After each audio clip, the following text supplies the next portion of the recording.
This is Tennille Fox with Orange County Animal Services. We have cats that are not social enough to be adopted through our regular program, but we think they would make great working cats if you have a barn, stable, or other structure that could use hardworking felines. Help us save lives by adopting a working cat. Their adoption fees are waived and they are fully vaccinated and sterilized. Call 919-942-7387 for more information. Thanks to 97.9 The Hill for caring about animals in our community.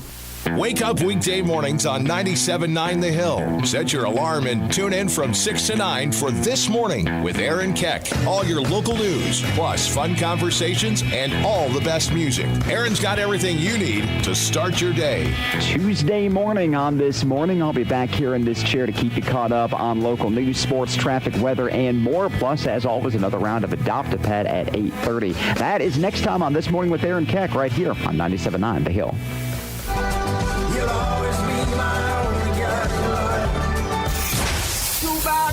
Miss Jenny Jenkins. Hey, Mama, it's me. Your hometown radio station, 97.9 The Hill, WCHL, Chapel Hill. Streaming live on chapelboro.com. Coming to you straight from the heart of Chapel Hill in the 97.9 The Hill WCHL studios from the independent voice of UNC sports, covering everything from Amos to Zwicker. This is Inside Carolina Live. And now the hosts of Inside Carolina Live, Tommy Ashley and Joey Powell. Welcome back.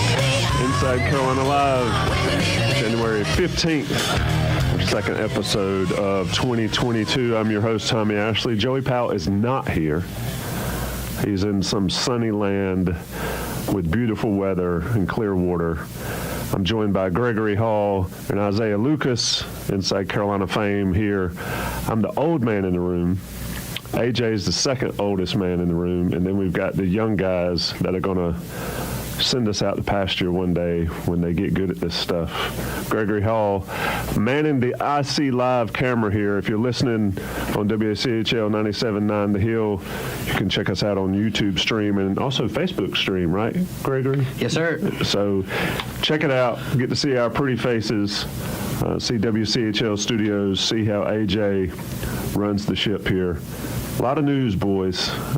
When we broke last week at roughly 12 o'clock, a week ago today, a tweet went out that Gene Chizik was the new defensive coordinator at North Carolina. And, Gregory, if I remember correctly, we didn't believe it. Literally, we said at the end of the show, and I was like, Football Scoops is Gene Chizik, which was a name that we had not really heard as far as candidates. And then all of a sudden, it's confirmed later in the day as UNC is about to beat down Virginia, and then it's announced officially by UNC during the game, which that was, I'm sure, fun for Greg Barnes, who was at the game in the Dean Dome trying to get out a breaking news story. And then on Thursday, he was reintroduced as UNC's assistant head coach for defense. And it's kind of what is old is new again at North Carolina. And so we'll talk about that a lot. Charlton Warren also comes along with Gene Chizik. Great story on how those guys are together. If you have not watched the press conference, I suggest you go back, find it. It's on Inside Carolina YouTube channel and all, and just listen to Coach Chizik and Coach Warren discuss their path together, their previous stint in North Carolina back in 2015, 2016. We will discuss that aplenty. We've got some guests. We got Don Callahan. Hope to have Ryan Switzer later in the show. Got E.J. Wilson to discuss the impact of these hires for North Carolina. As we all know, Isaiah, North Carolina's defense was not very good last year. Gene Chizik brings instant credibility. So that is something that we'll all be paying attention to going into spring ball. Gregory Hall, let's talk basketball. Carolina whipped Virginia. Yeah, they did. It was probably the best Carolina-Virginia basketball game I've seen in quite a while, given Tony Bennett's style. Considering the last 7 were all losses. And considering the last 7, Carolina could not get over the hump. But now they have a week off, or they had a week off, and they face Georgia Tech this afternoon, or actually at 8 o'clock tonight. Good week off, bad week off? I guess we'll find out, but I tend to think layoffs like that during the season are not really conducive to keeping it going. Your thoughts? Well, no, but in this case, it was the first week back the semester, right? Isaiah, you just had your last FDoc as a senior. Yep. So you're dealing with that changeover because, I mean, they basically just focused on ball for a month. Like, they had their last exams on, what, December 10th? Yep. Something like that. And then they come back to school on January 10th, and they don't have to worry about a game midweek, which could be, considering that, that's a positive and that's a plus. And then you consider who they got back healthy, Dawson Garcia and Kerwin Walton. Isaiah, you did the Georgia Tech preview, and you were there on, I guess, what, was it yesterday we talked to Hubert? So that's huge. I'll let Isaiah here tell us a little bit about what Hubert said about those two's availability. Those are the two positives. The negative is, you're right, Tommy, momentum-wise, you want to carry that momentum over into a Tuesday game because especially after the talk of the Virginia game was, let's stop talking about effort, energy, and toughness, and let's start talking about just how they do it night in and night out. Well, it's hard to do that when you have a week off, right? So that's the negative. But then third positive, I guess, is you're facing a team that you've already beaten handily on the road, and now they're coming to you in your own home building, and you can kind of continue that momentum from a week ago. It's not a change of scenery. You were able to do a full week of prep, and you got back Dawson Garcia and Kerwin Walton. So I think the positives outweigh the negatives there. Yeah, I mean, it's going to be interesting to see how they work Garcia and Walton back into this. I mean, Carolina looked pretty good running the offense and the chemistry. Yes, they played too many minutes. I don't think starters playing upwards of 35, 36 minutes a game is beneficial at this point in the season. I know a lot of teams do it, but the teams that tend to have deep runs in the tournament do it because their guys are still fresh, and it becomes sort of a war of attrition in the tournament unless you're just on a great run and all these guys are all hot and you get 6 games in and you play well. But I think Garcia and Walton are much needed for this North Carolina team. But Gregory, I don't know how do you change it back? You know, look, the numbers say that Baycott and Manick together are the best pair of bigs. They work seamlessly together. If Baycott's going to continue to play like he has, there's nobody that can stop him. Manick, and this is not a knock on Garcia at all, but they're different players. Garcia has, at least in the time he's been at Carolina, is more of a get his shot type guy. And he will work to get his shot, where Manick will take the available shot. He said in the press conference after Virginia, I think, he likes shooting, and he's going to shoot if he's open, but he's not going to run the offense into the ground or off the rails a little bit to try to get a shot that's not there. I think that's the difference in those two players. Maybe that's an experience issue, or the result of being a senior versus a sophomore. But my question to you guys is, and Gregory, you can start it, is does he go back to Garcia and start lineup today? Well, I'm going to let Isaiah answer that because that's kind of what Hubert talked about yesterday as far as what their availability was. So I'll let Isaiah answer that for you. Yesterday, Hubert said that Dawson and Kern would play. He'd expected them to play the way they've been playing all season. So maybe Dawson won't start, but he should factor into more lineups than he would. I don't think he'll be limited at all with his playing time. I think Hubert will throw him in there, let him get a feel for it, and then as he needs him for defensive purposes, I think he'll play more than Brady will. Do we think that Garcia is better defensively than Brady Manick? I think he can be more consistent. I think he's definitely more fluid. He's definitely more athletic than Manic, and Manic struggled at times against opposing bigs. But I'd love to see the numbers, but from my eye test, I don't see a huge difference there. Where I do see a big difference is what I mentioned earlier, is on the offensive end, where the ball doesn't stick with Manic. And you guys are both looking at me like I might be crazy, so if I am, tell me. I've got no problem being wrong. But I just think Manic he works for this offense better. At least he has when those guys have been out. Walton and Garcia have been out. That's the interesting part, is to how, and this is where coaching comes in, and experience coaching and all, is how do you work a guy back in that has been out when your team has been good, granted just one game, but showed some things against the Virginia team that they haven't showed in 2-3 years. I think it's a bigger deal to work these guys back in than just saying, okay, yeah, they're going to come back in and it's not going to skip a beat. I just don't see it, Gregory. Well, I think it's a little unfair to Dawson because we haven't seen the team with him and not Brady, right? But also, I mean, Dawson left in like the second minute of the Notre Dame game, and we all know how that went. And Brady didn't have a good game at all against Notre Dame.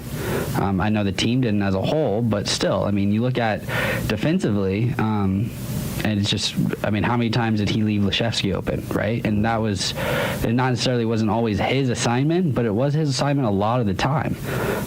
So yes, this team looked really good on last Saturday against Virginia, moving the ball with Brady, and he was a large role in that. He also was 5 of 9 from 3. So that helps. We've seen Dawson get hot offensively. So to your point, yes, because when you look at past tapes, when Dawson gets the ball down low, you know he's going to go to the hoop with it most of the time. But that's not necessarily a bad thing if the ball movement beforehand was solid. Now, that's not always the case, but I think with a lot of the focus of this past week with getting him healthy, was that focus of, look, last Saturday, that's what we need to do every time. Yes, the energy was there that we want and the effort, but also the way we played. That's what I talked with Hubert about on the teleconference on Monday, was about how do you get your team to understand that beyond energy, effort, and toughness, the actual on-the-court product, how do you get them to understand that that's what needs to happen every time? And you can't have these dribble fits with R.J. Davis and Caleb Love, or Dawson for that matter.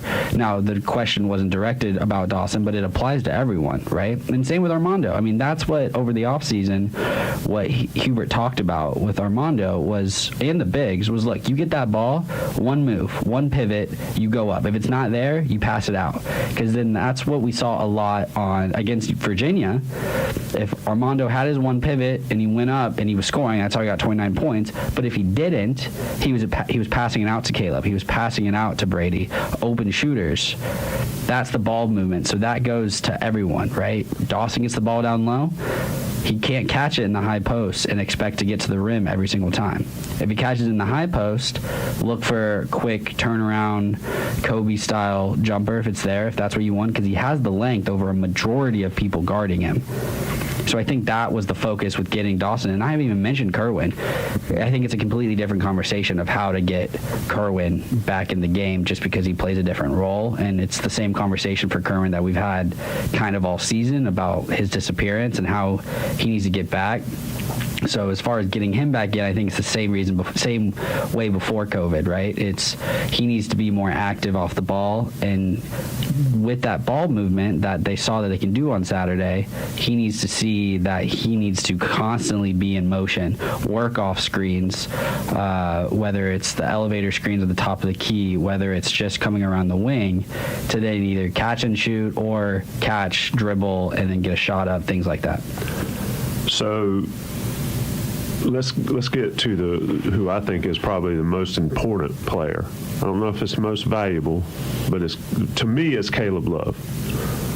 When he goes well, and we discussed this, and folks, again, if you missed On the Beat or our other shows or the Coast to Coast podcast with Sean, Joey, and Rel, Caleb has shown the ability to be very good for North Carolina.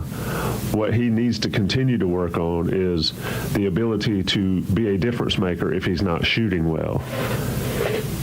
He's been shooting it lights out, and that step back three that I still contend is a bad shot, but he's turned it into a good shot. His ability to make those and to stretch out the defense has really opened it up for Baycott, Garcia, Manick, or whoever inside. But Gregory, how important is Caleb Love, on both of you, yes or no, and then explain, Gregory, start. Is Caleb Love the most important guy on this roster for success? I think it's obvious that he is, because yes, Armando is the best player, and Hubert said definitively yesterday he believes Armando is currently the ACC Player of the Year, but he's been there every game, and they're still 11-4. Right? Like, it's not like, oh, Armando's down, they lose. If it's Caleb down, they lose. So from that definition of most important, it goes to Caleb. That doesn't mean Caleb's their best player, but certainly the most important one. And we had the lengthy discussion on the beat on Thursday about how do you get a third guy. And I think Jason kind of convinced me and whatnot with his conversation of, I don't think it needs to be one guy. It needs to be third guy by committee, right? Because you have Caleb that can score. You have Armando that can be dominant inside, but then you need the team around them, whether it's Brady going off, whether it's Dawson, whether it's RJ. We've seen RJ have an explosive game, right? I mean, all six of them have had a game of 20-plus points, I believe. The 5 starters plus, I guess, Brady, because he's technically not the go-to starter. It was Dawson, but we'll see how that works today and on Tuesday against Miami. But yeah, I mean, I agree with Caleb being the most important, considering what he's kind of been you look at the losses and what happened outside of Hubert's 3 pillars, and you see Caleb's numbers down. I don't think it needs to be a guy, like you said. Isaiah, give me a few guys. Give me, if it's by committee, who's at the top of the committee for that third guy for this team? I'd say either Brady or RJ would be that third guy, just because they can space the floor out. If they're hitting their shots, then I think it makes things a lot easier to make up a third role, a player. If you had a big three, your third's by committee. I think Brady's ability to hit threes, RJ, even though he didn't score against Virginia, he had 2 points, but if you add that, the game was completely different. He had 10 shots. He hits half of those. That's an even bigger margin. So I think if those two can consistently step up, you're not going to get much from Leaky on offense, but if he can come in and just make smart decisions, I think those 3 can really make up for a third big star capacity. Can RJ do that, though, with being the primary guy at point? Because I know he was 0 for 10 against Virginia, but he still had his 4 assists and 0 turnovers, which is huge. But obviously, if he goes 7 for 10, it's a completely different ballgame. Like, he still took those 10 shots, and 7 for 10 would be crazy. But you know what I mean. Even 4 for 10, and he's got over 10 points, and UNC ends up winning by 25. But can RJ be consistent if Caleb is trying to score? So then RJ would be the primary ball handler. I think so, yeah. I still think so. I think he has the scoring ability. I think that as long as his confidence didn't get shaken from the 0-10 game, I think he can come back and he can turn it on whenever he needs to. I think the 0 for 10 was really just a one-off. I don't think that's going to be something that affects his ability to be hungry or attack if the team needs him to. Yeah, it's you got to be able to produce when you're not scoring, and I agree that RJ. Look, playing point guard for North Carolina is difficult, and there's a reason that we talk about guys like Ty Lawson, Ray Felton, and all those guys. They were elite. RJ's not in that class at this point. Can he get there? Yeah, especially as a 3rd and 4th year guy.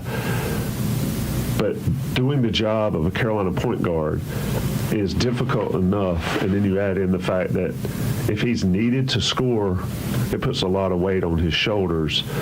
That's why I think You got Caleb's got to go, Armando's got to go, and that's why I think RJ I think it's detrimental for his game if he has to be that guy because he starts pressing. I didn't think he overly pressed against Virginia, even though he didn't hit shots. He did take a couple YOLOs and towards the end because he was trying to get on the score sheet. But I think if everybody else is doing their job, RJ's becomes that much easier because it's not necessary for him to have to put up points. We've got a full show today.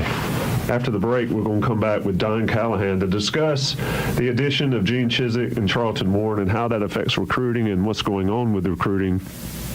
Inside Carolina Live here on January the 15th, 2022. We'll be right back.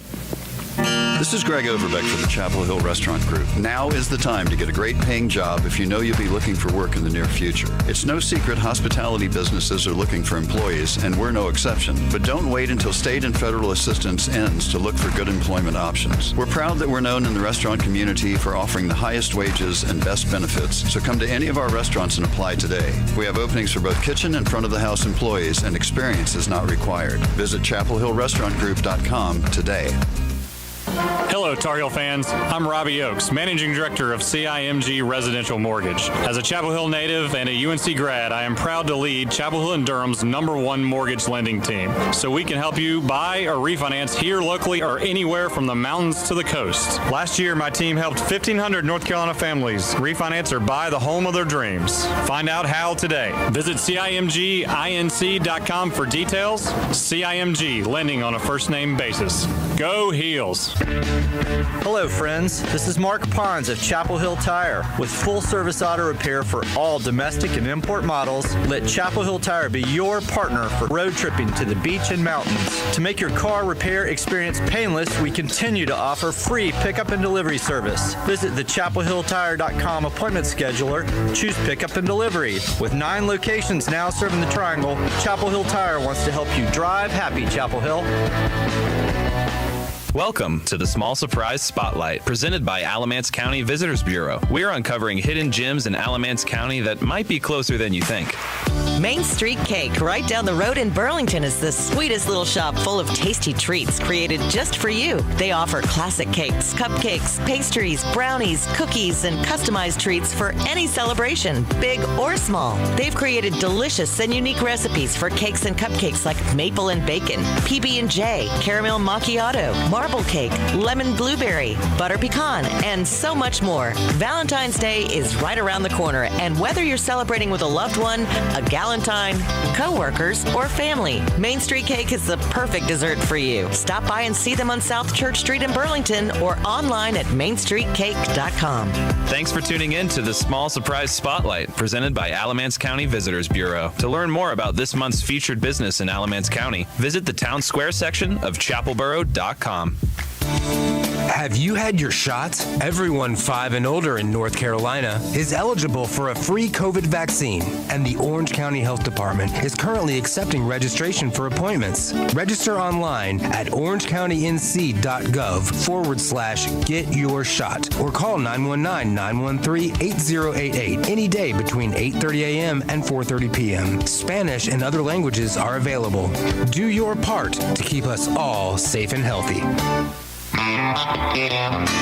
You're listening to Inside Carolina Live with Tommy Ashley and Joey Powell on 97.9 The Hill, WCHL, the flagship station for Tar Heel sports. I gave up on running round. She gave up on me. That's a great line. I gave up all the cocaine nights. Whitey Morgan in the 78s bringing Inside Carolina Live back to you from WCHL 97.9 studios, live on YouTube, live on Facebook, and live streaming audio. Gregory Hall, Isaiah Lucas, Aaron Johnson in the door. I'm Tommy Ashley. We've got a special guest with us. He's becoming one of my favorites. I feel like I'm cheating on somebody when I say that, but Don Callahan, what's going on, my man? Don, you there? Yeah. There you are. I introduced you. I talked about how you were my favorite, and AJ pressed the wrong button, so you didn't hear me reiterate, Don, how important you are to me, and thank you for joining this show. Well, I appreciate. I heard my introduction. I guess the part from that movie. So I just kind of let it roll. Oh, so I didn't even hear that. Well, actually, a pretty nice little Saturday. We're gonna go to Home Depot. Yeah, buy some wallpaper, maybe get some flooring, stuff like that. Maybe bed bath. Just a great Saturday. I think that. I think you should get paid by Home Depot. It's such a great intro that I don't want to ruin it at all. So, but no, I appreciate you guys having me on. I listened to the beginnings of the podcast or the radio show, and all basketball. So we're making quite a transition here from basketball to football recruiting. So I hope you guys are good with this segue. This is a very good segue because as basketball requires the Jimmys and Joes, football requires it just as much. And Carolina's season last year, not the best. Did that affect, and how did that affect recruiting momentum, Don, do you think? I know that we talk about individual games don't affect decisions, but seasons. How does a 6-7 season that ended up not ideal for Mac Brown and his staff, how does that affect this recruiting cycle with specifically the 2023, 2024 guys? Well, it definitely doesn't help, and for a couple of reasons. One is, so what you'll see a lot of people on message boards, and I cringe every time I read it, is we'll talk about a 23, for example, and they'll say, well, if we win such and such amount of games, we'll be in good shape with this guy.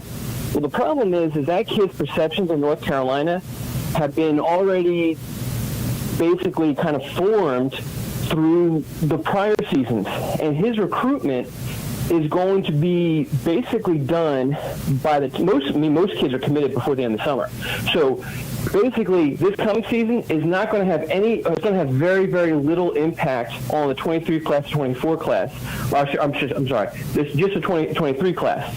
But those 23 guys from this past season is really kind of locked in and solidified things in general, and that's just how it is. The prior season usually affects the current class, is basically what I'm trying to say. In addition to that, Mac Brown has been selling recruits since he came back in on this idea of what he's going to build, and it's going to be a whole lot harder to make that sales pitch now because things took a step back, to in the very least. So it does make things a little bit harder with these guys coming in.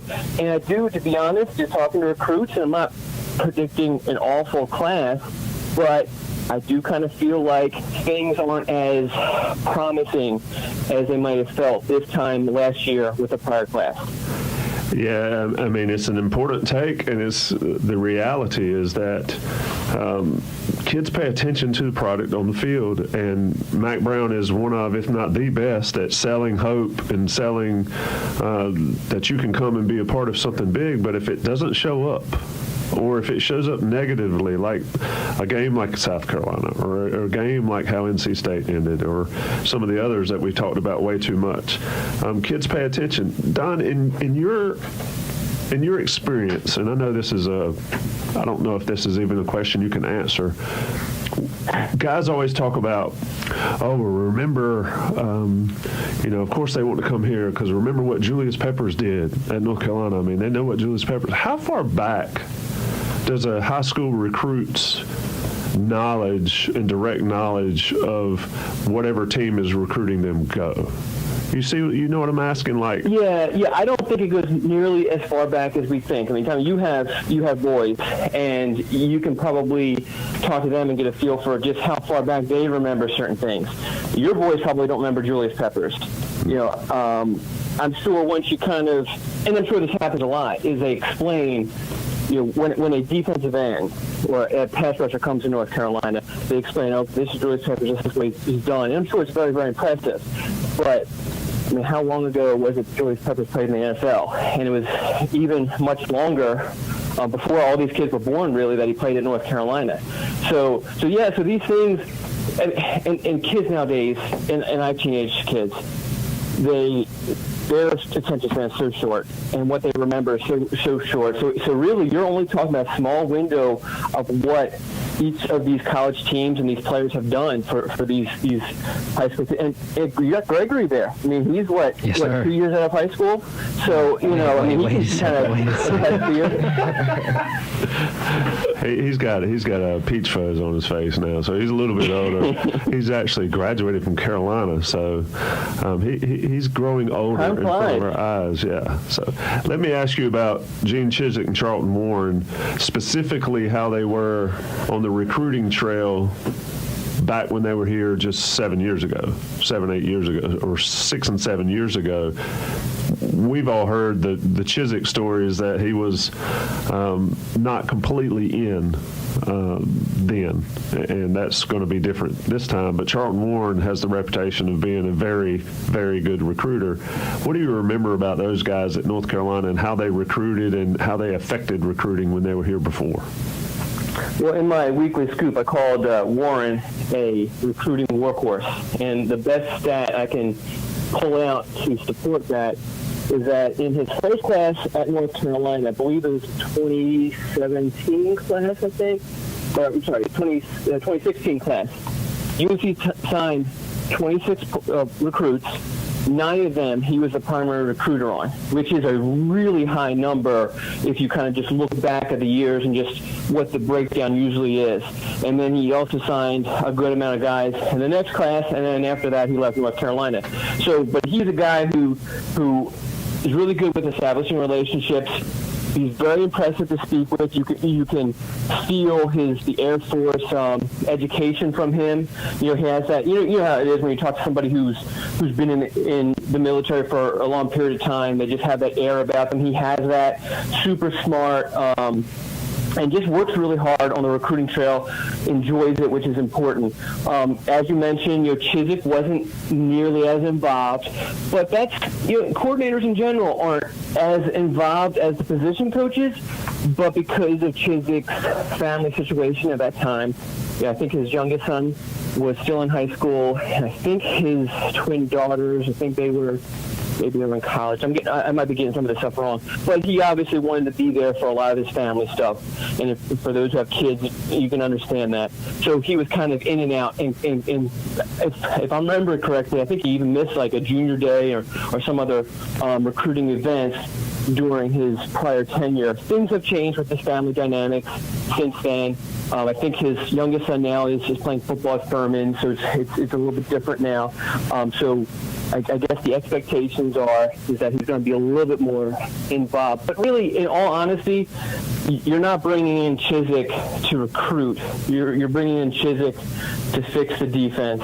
And then Warren is the guy who's going to help out with recruiting. And I have mentioned this, I've phrased it as a trade, with basically Warren and Chizik coming in because you are trading out Bateman and Javon DeWitt. And Bateman was a really good coordinator recruiter, so Warren kind of compensates for that aspect of Bateman's, game that is no longer there. So, Don, let me ask you this, kind of an all-encompassing question, not just what Chizik and Warren need to do, but what's the staff's goal and what are they working on right now during the offseason now that they have finished their coaching carousel, right? Mac got Bateman and him parted ways, yada, yada, yada. They got Chizik, they got Warren. So now what's the staff's goal during the spring? There's some recruits coming to this weekend. They're in right now, correct? So what is the staff trying to do during these next 2 months before spring ball starts? Yeah, so the dead period ended on Thursday. And so, obviously, some coaches were on the road on Friday. Today, as you mentioned, is their first junior day of the 2023 cycle. That will actually begin later on this afternoon, and the guys who are there will attend the basketball game. We kind of bring it full circle now tonight. But really, and there's another junior day later on in the month, and there's a lot of contact and more evaluation visits from the staff all of this month, going to schools, seeing younger guys, watching them work out, that sort of thing. But really from a standpoint, I know you wanted more like a broad view, but because of the changes North Carolina's done, I think, Chizik obviously is going to be looking at the roster, looking at the recruiting board, and I imagine that there's going to be some changes made. I don't know what they are because there's still a lot of unknowns of what Chizik wants to do, but some of that, obviously, there are going to be kids who are hearing from North Carolina a ton who now might not hear from North Carolina anymore. And there are going to be kids who may not have heard from North Carolina at all prior to this month, and all of a sudden they have a UNC scholarship offer, and all of that is just a change on the defensive side of the ball with the obviously those decision makers. Have you heard from any recruits that have maybe reached out or been excited to see Chizik and Warren on the staff, or kind of disdain with Bateman being gone? Has it kind of just been mixed, or what's that reception been like? To be honest, no recruits have mentioned anything at all about this transition. Now, I'm interested Chris Peel is one of the recruits who were visiting this weekend, and he had a really good relationship with Coach Bateman. So I'm really interested to get his thoughts on the transition, and the change, and how this affects North Carolina's chances with him. But going back to Tommy's question about just how long, a high school kid's, thought span is, 6 years ago, these kids, they're probably 11 or 12 or maybe even 10 when Chizik was last here, and even younger when he won a national championship with Auburn. So, yeah, it doesn't surprise me that there's not a whole lot of excitement, just because these kids probably need to be told just who Chizik is and what he has done previously. So a lot of relationship building that Bateman had already done needs to kind of be done by Chizik and Warren sooner rather than later, is what it sounds like. Yes, and I think Chris Peel is a great example of that because, as I mentioned, him and Coach Bateman had a really good relationship, and some of that will start this weekend when he spends some time with Coach Warren and spends some time with Coach Chizik. Don Callahan joining us here on Inside Carolina Live. Don, of course, Inside Carolina's football recruiting expert, probably one of the best in the business, or is one of the best in the business. Don, on this 2023 class, we're here January of 2022. Based on past years, when do you think we will see movement on commits? I know it could happen at any moment, but in years past, when do we start seeing guys for the next year making commitments to school and getting locked in, and then once they do that, transition into helping recruit for schools? Again, I know it changes often, but when should Inside Carolina people expect to start seeing some movement? So each class kind of takes on its own identity, and it's my expectation just because of the changes and because of the season North Carolina had, is that we'll probably see most of the movement happening probably in March, and that's mostly there's a dead period that takes over all of February. I think you'll potentially see some movement this month, but I think it's more about kind of reestablishing things with recruits this month.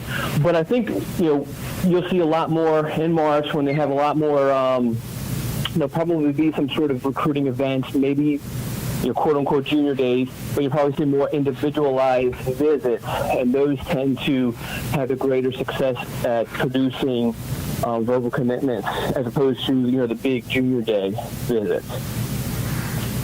And Don, with this being a 3-day weekend counting MLK Day and the weather looking bad for Sunday, is there any chance some of the weekend visitors could change to a Sunday through Monday visit, or Saturday through Monday visit? Well, so most of the guys, I would assume their plans, well, I guess if you're further away, you probably do want to get a hotel because the game is later. Yeah, I do know. So Marquis Anderson, for our list of recruits, he was actually on our list for probably a couple of hours. He told me he was going to be there, and then a couple hours later, he said, "Hey, with the weather, we changed our mind. We're going to come back for the junior day on the 29th." So there is a little bit of that, but I mean, I think an in-state guy, it wouldn't, like Chris Peel, because I mentioned him earlier. He's in Charlotte. He's probably driving home tonight, especially with the weather. Maybe those guys stay a little bit longer, but I would imagine that they're going to try to get back home as quickly as possible. And I mean, I'm definitely not a weatherman, but my expectations are is that we're going to hit mostly on Sunday night. Maybe these guys can get out of here before it gets really bad. That is Don Callahan, Inside Carolina football recruiting expert. Inside Carolina Live here. When we come back, special guest joins the show to discuss more of the Chizik and Warren hire. If you haven't done so already, then head to chapelboro.com to sign up for our bi-weekly newsletters and get all your trending local news delivered to your inbox each week. On Tuesdays, we make it easy to catch up on all the top news stories. And on Thursdays, we connect you with our community with stories from local people and places. And if you refer friends and family to sign up too, you both could win $100 to any Chapel Hill Restaurant Group location. That includes Squid's, 411 West, Mez, Pedro Grill, and Lulu Bang Bang. We choose a new winner every month, and every time you refer another person, you get another chance to win. You also will become a member of our new Refer a Friend program, where you can win great perks and prizes from us based on the number of people you refer. Aw, I'd refer you, Anna, if we both did at work here. Thanks, Jada. I'd refer you too. As for the rest of you, go to chapelboro.com/insider to sign up and start referring today. Complete Kids is excited to welcome families to their new Southern Village location. Complete Kids offers multiple therapy services for children, including physical therapy, occupational therapy, speech therapy, and ABA therapy. Their Chapel Hill location is the newest in the Complete Kids family, but they've been helping children across North Carolina grow and thrive for years. They accept most major insurance plans and can't wait to meet you. To meet the providers and request an appointment, visit online at CompleteKids.com. I'm Ryan Stewart from Chizik Residential Group, the firm behind the new Aura Chapel Hill development. Central to our vision is the importance of gathering and connectivity, which is why we are excited to introduce the Nonprofit Spotlight here on 97.9 The Hill, WCHL. The vibrant nonprofits of our community bring people together to find a sense of place and the importance of belonging. It is my pleasure to highlight Boomerang. Hi, my name is Tova Hairston with Boomerang Youth, a local nonprofit organization whose mission is to inspire youth to bounce back from life's challenges and move towards positive change. At Boomerang, we believe that every young person's strengths are bigger than any mistake. We provide youth with the support they need in times of crisis and beyond to manage their challenges, cope with adversity, and become resilient, independent young people. Since 2006, Boomerang has served more than 3,000 youth in Orange County, serving all 14 public middle and high schools, and has been recognized as a community leader, awarded the 2020 Nonprofit of the Year by Chapel Hill Carrboro Chamber of Commerce. School engagement and graduation connect young people to positive life outcomes. No matter their individual starting points or what happens along the way, all young people have skills and talents that deserve to be developed and nurtured. At Boomerang, we're transforming lives and building brighter futures for all Orange County youth. Follow our journey at boomerangyouth.org, and thanks to Chizik Residential Group for this wonderful opportunity to highlight our work. And thank you, Boomerang, for being one of the great nonprofits of our community. Find out more on chapelboro.com and learn more about Chizik Residential Group at chizikresidential.com. You're listening to Inside Carolina Live with Tommy Ashley and Joey Powell on 97.9 The Hill, WCHL, the flagship station for Tar Heel sports. Welcome back. This is Inside Carolina Live. I'm your host, Tommy Ashley, joined by Gregory Hall, Isaiah Lucas, and AJ on the wheels. Segment number 3, shows rolling along quite quickly. We've got a special guest. Folks will recognize this as one of the best that ever did it at North Carolina. Certainly put up major numbers. Mr. Ryan Switzer. How you doing, buddy? What's up, guys? I'm doing well, man. Thanks for asking. Hope rehab's coming along well. Hope the family's doing good. Hope the little man's doing good. I wanted to have you on because you were part of a big shift in North Carolina football from 2014 to 2015, and it involved Gene Chizik and Charlton Warren coming to Carolina. But before we get to those guys and their presence, tell me, Ryan, about the shift for you guys from 14 to 15 and what went down in that locker room to make such a big difference on the field. Yeah, so, I kind of hinted at it a little bit on Twitter the other day, just with, talking about players taking a look at themselves and player ownership and whatnot. And, essentially that's what took place. That's what happened. We had a locker room who was really disappointed. Like, there was a real sense of disappointment in the way that we performed as players. I know for me personally, even though I led the team in catches and in yards, I felt really upset that the work that I had put in the offseason didn't translate to a successful, not only team season, but an individual season. So there was a lot of disappointment. And I think that led to a lot of self-correction, honestly, man. I really do. I think that even at the age that those kids are and that we were in college, man, there was a lot of maturity and adult-like response to adversity that happened. And, I look back on that off season, and there was just a focus on it from coaching staff to players. Coach Fedora brought in a military. I can't remember the exact name of the company, but you'll get the point of what I'm saying. He brought in a military-like company, a group of 4 guys that would teach us how to communicate. They would teach us, the proper way to handle stressful situations. And that's just kind of a gist of what took place in the offseason. It wasn't just about working out harder. It wasn't just about running sprints faster.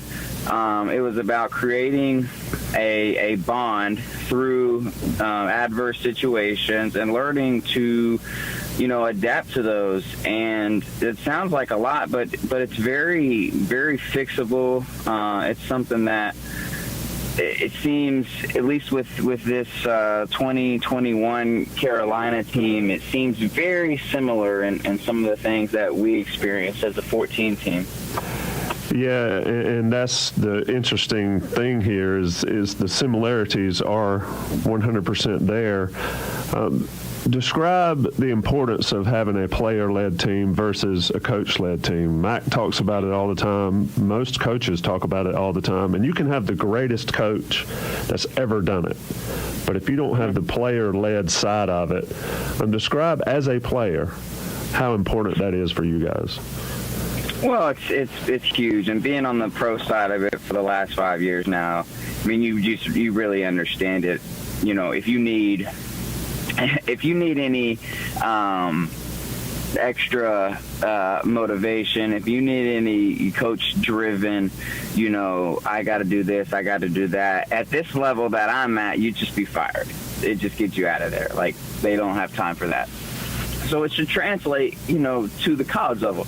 Not that the kids are going to get fired, but you've got to have a sense of pride in your work. That comes first and foremost. Like, you as an individual have to have a sense of pride about yourself that you, first, you're going to take care of yourself. Because if you don't take care of yourself in your job, you can't take care of others, right?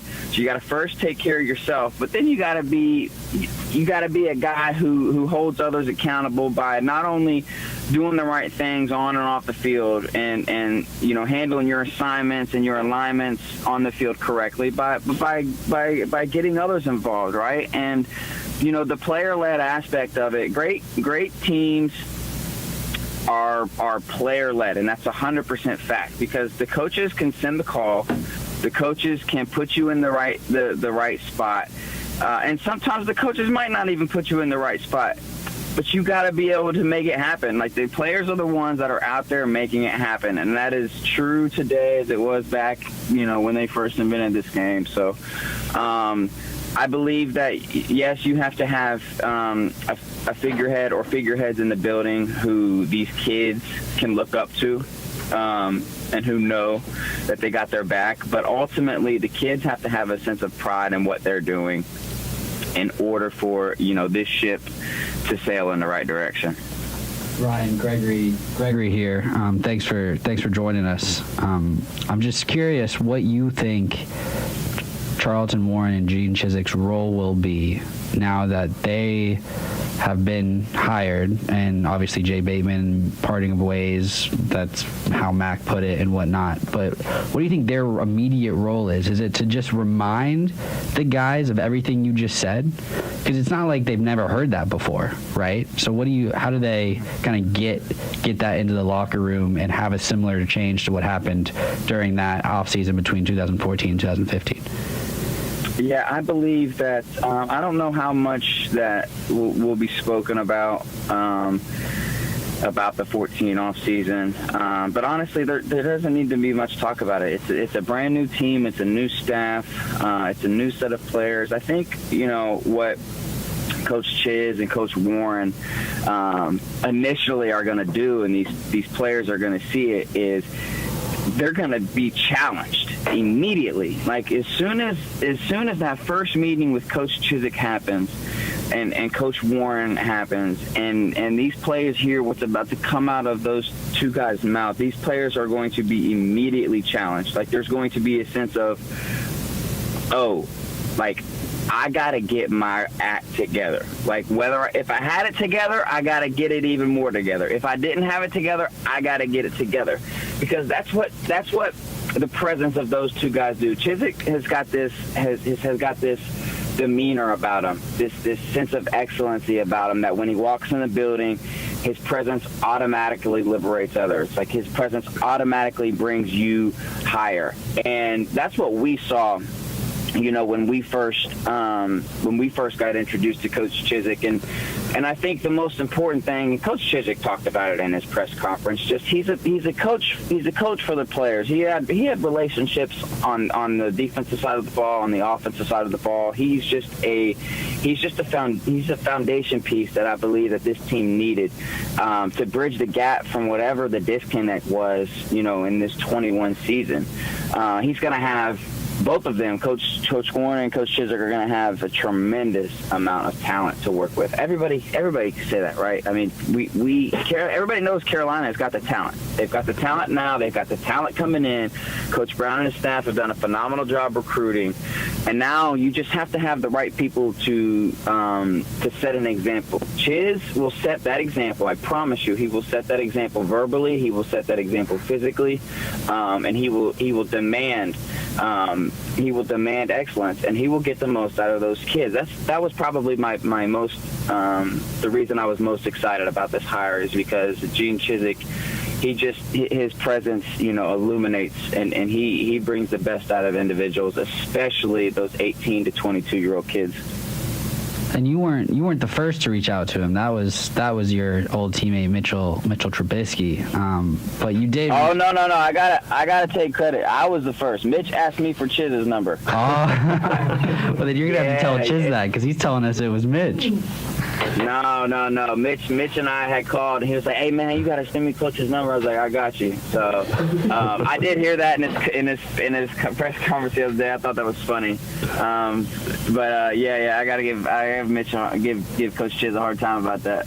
So on the field, in practice, talking to Taylor Vippolis earlier this week, and he told us a funny story about how on day one it was obvious that the physicality was going to be brought from Chizik's defense, and Vip got lined up across from none other than MJ Stewart during her board drill, and it did not go well for Vip. But just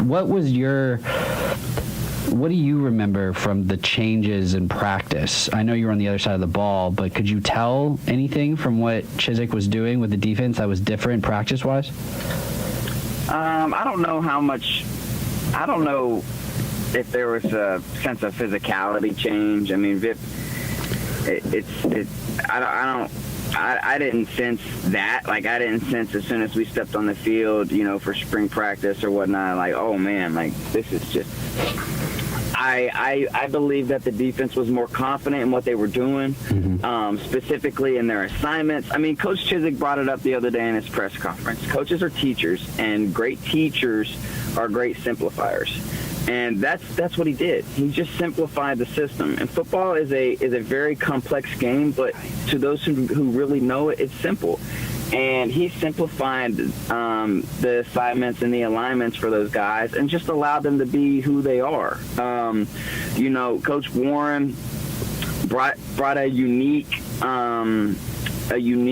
coverage style. I mean, in the league, you can't get away with it. There's this, it's called catch technique, right, where, the DBs are playing at 5 to 6 yards, and as soon as the offensive player gets in their space, it's kind of like, it's not a grab, but it's kind of like a stop the momentum of the receiver, and that's something really difficult to deal with.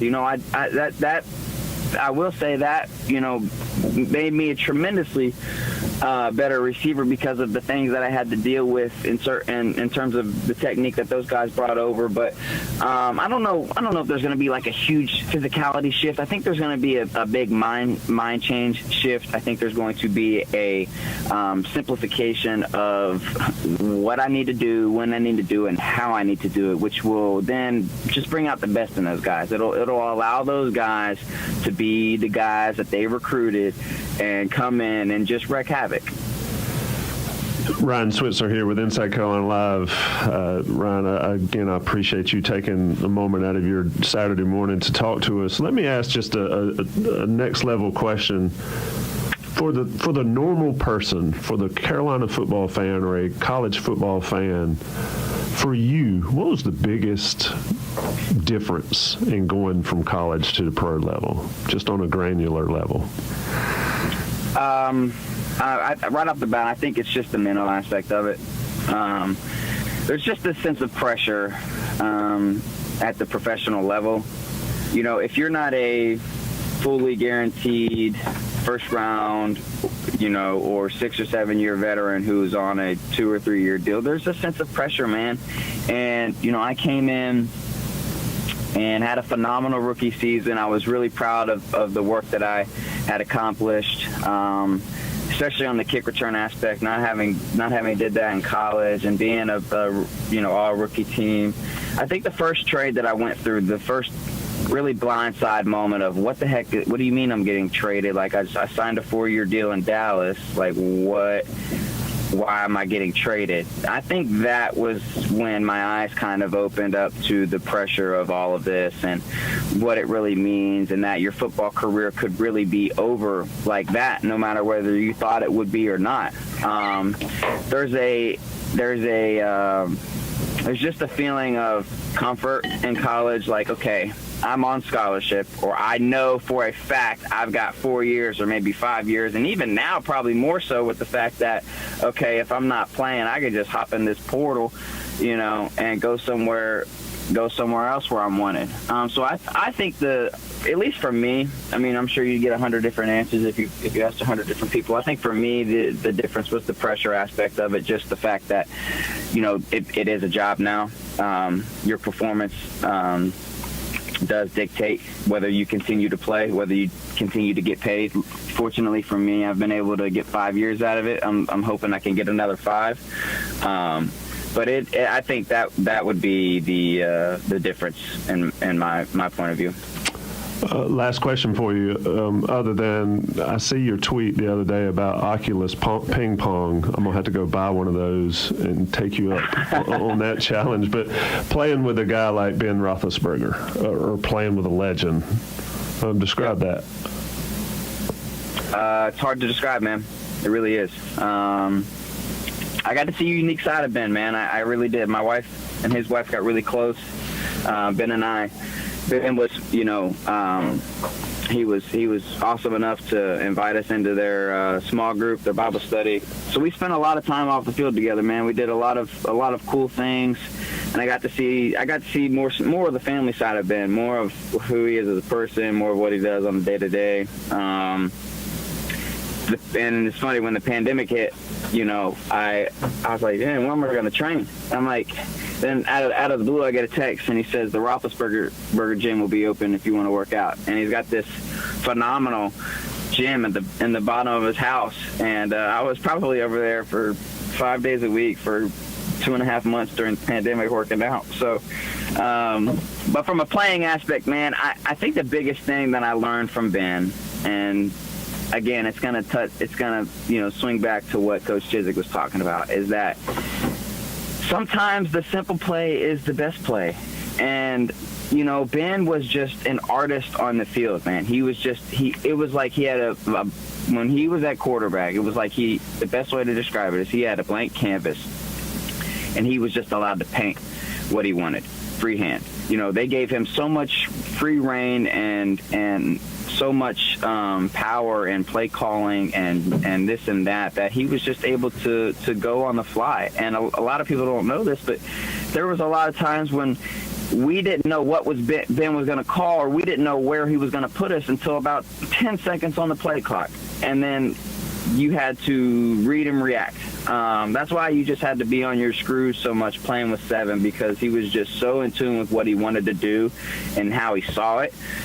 He just had to explain it to the rest of us. But everything he did, man, was very meticulous, and he simplified the game. I was just thinking about the pass he threw to Claypool to take the lead in the fourth quarter against the Steelers, and it reminded me of what Georgia tried to do what Alabama tried to do on the goal line. Not to ramble, but what Alabama tried to do on the goal line on a third down. Alabama goes three receivers to the right. They try to run triple, slant returns against help inside with outside leverage DBs. Well, that's dead. That's not ever going to work. And in that situation, Ben had the same thing against Baltimore, because Baltimore was playing man. They had whole help in the middle, and all Ben did was give a little signal to his 3 receivers to everybody was going to run one step now. They call it in Pittsburgh, and it takes the 2 take away the inside, help, and next thing you know, the outside receiver is catching a touchdown. So he just simplified the game, man. He like you said, he's a legend. He's a Hall of Famer. I'm grateful for the time we got to spend together. I wish it was longer, but I'll always forever be grateful that I got to learn as much as I did from him. Awesome stories, Mr. Ryan Switzer, buddy. Thank you for taking the time to join us, man. Hope to talk again soon sometime. Yeah, man. You guys have a great weekend. You do the same. Inside Carolina Live, we'll be right back. We've got another special guest. And now, a quick highlight from the Chapelboro local events calendar. Love is in the air at Spring Haven Farm. Bring your Valentine and spend the day enjoying refreshments and adorable animal cuddles. Come out February 2nd through the 13th from 10 a.m. to 6 p.m. for the celebration. To learn more, visit springhaven.com. Head over to the local and virtual events calendar on chapelboro.com to find out more about events like this one, or to submit your own local or virtual event. The Tar Heels, here comes Carolina, are here. One dribble, goes back up and scores. Catch the 6-time national champion Tar Heels in action. Right down the lane, what a tough pass, pulls up at the elbow, has his shot in against the glass. All season long. Back to Taylor for the Tomahawk Pillow. Right here on your home for Carolina basketball. 97.9 The Hill game day broadcast begins with countdown to tip-off with Bryden McConnell, 90 minutes before each game.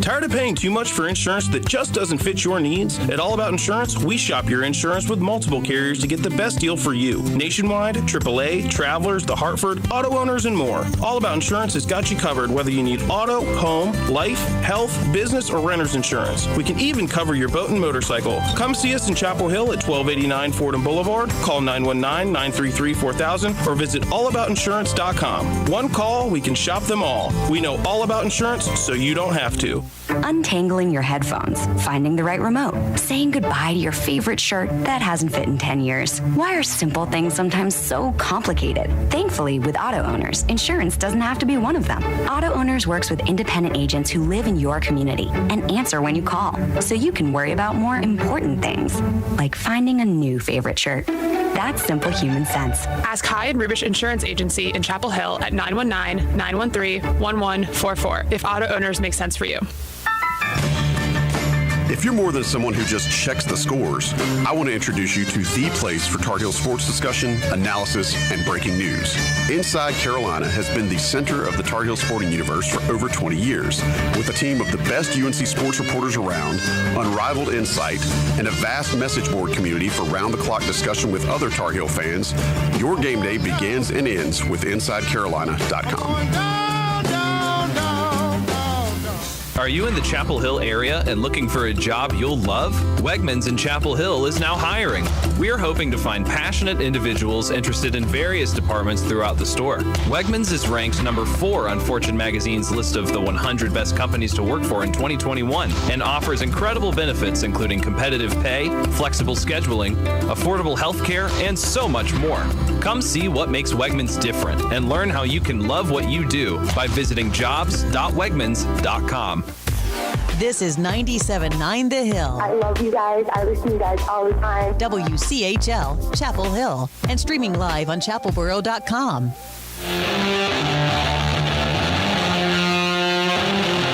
Coming to you straight from the heart of Chapel Hill in the 97.9 The Hill WCHL studios from the independent voice of UNC sports, covering everything from Amos to Zwicker.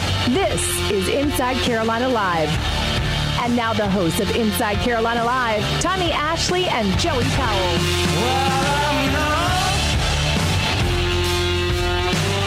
Hour number 2, Inside Carolina Live, brought in by Gary Clark Jr., not to be confused with Gary Clark. That's from my big city. Played ball at Cincinnati and now in the pros, making good money in the pros. Gregory Hall, Isaiah Lucas, Aaron Johnson. Got another special guest. I hinted at it before the break. It's a guy we have not heard from much since the season. Mr. E.J. Wilson, how you doing, bud? I'm doing great, man. How you doing today? We are well here at the CHL studios. We've had your buddy Mike Ingersoll on the podcast, and we've had VIP, but we haven't had a chance to talk to you, so I really wanted to do this today and get your take on the changes. It was a rough season for North Carolina, especially on the defensive side of the ball. You were pretty clear on some of the criticisms and the positives and all that, but here we are a couple weeks, 2 weeks, 3 weeks after the South Carolina debacle, and Carolina has a new defensive coordinator and a new secondaries coach in Charlton Warren. Where is EJ on these changes? Good or bad? Upgrade or not? More of the same? What's your take? Of course, me being the perennial optimist that I am, of course I'm kind of looking at this as a good thing. I mean, and there are a lot of reasons why I think this will be a positive for our program. One, our secondary wasn't really that strong, so I think getting some new lifeblood in there and some new energy in that room and with the leadership in that room is going to be big for us. Secondly, we have more eyes looking at our defense. I mean, not only is Coach Chizik going to be very instrumental in what we run on defense next year, but he's the associate head coach, which means that he's in Coach Brown's ear, and I think the defensive guys are going to really get what they need. Another point is that this guy, since he left Carolina, he hasn't really been coaching anywhere else, so he's done nothing but sit back and analyze college football. He's seen the trends that are going on with offenses and most importantly with defenses, and he's had a chance to really look at our personnel and kind of think about it and see where that talent that we have would best fit, because I mean, there's no doubt about it. We have talent, and I think that was probably one of the most frustrating things about last season is that we heard about all this talent and Coach Brown and the staff saying that the talent is young. Yeah, we did see a little bit of that flash, but there's definitely talent there.